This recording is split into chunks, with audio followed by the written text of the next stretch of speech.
So do you think, I mean, certainly when the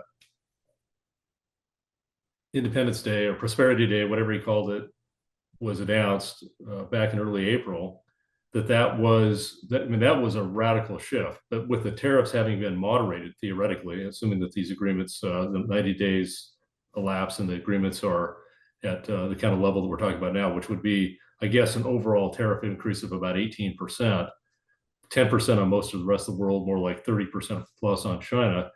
Is that going to be enough to rectify the situation? No, I mean, Liberation Day. Sorry, that's what he called it, Liberation Day. um, this is the arena of politics. Yeah, so this is the damn stupid book. The art of the game, the deal. Part of the This. deal, right? Um, I'm trying to look beyond those optics, and these are news bombs, which are going to vary in their degree of being downright awful to being damn interesting. Um, but um, I think a different path has been chosen, and time will tell. But so let me confess to you, I have now endured a period exceeding 2 years of being wrong on long duration U.S. Treasuries. That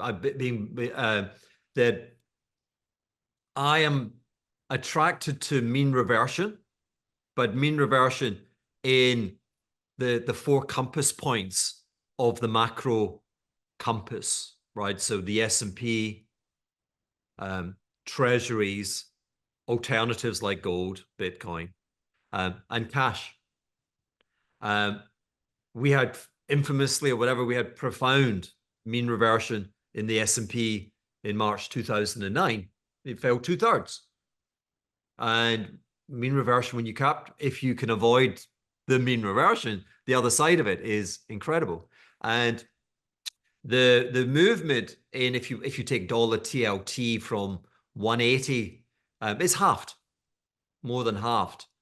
I am intrinsically attracted. I feel an onus of responsibility, a burden of responsibility to be long one of my four compass points when the price has halved. But it may have halved, but it's not rising.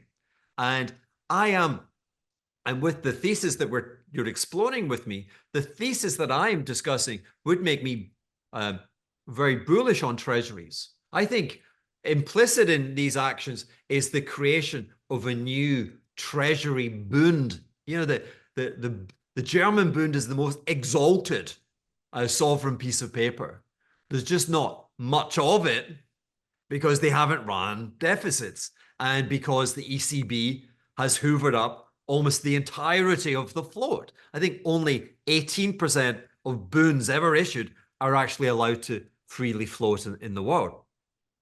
I think the steps being taken by Trump et al., his administration, would make me envious, want to own treasuries, because implicit, and it's touching upon your notion of tariffs, implicit in tariffs, what you are doing is you are extending the tax franchise of the United States, and the tax franchise continues beyond the border of the United States. Right? You've massive, the sin was in allowing the reserve currency to be a public good. That you could come in as a foreign entity and use pristine US Treasury capital and not be charged for it. And the Besant et al., the genesis of intelligence in this administration is like, we got to change this. Now you change that, and you are increasing the tax revenue of the US administration vis-a-vis the rest of the world. So given a choice, because,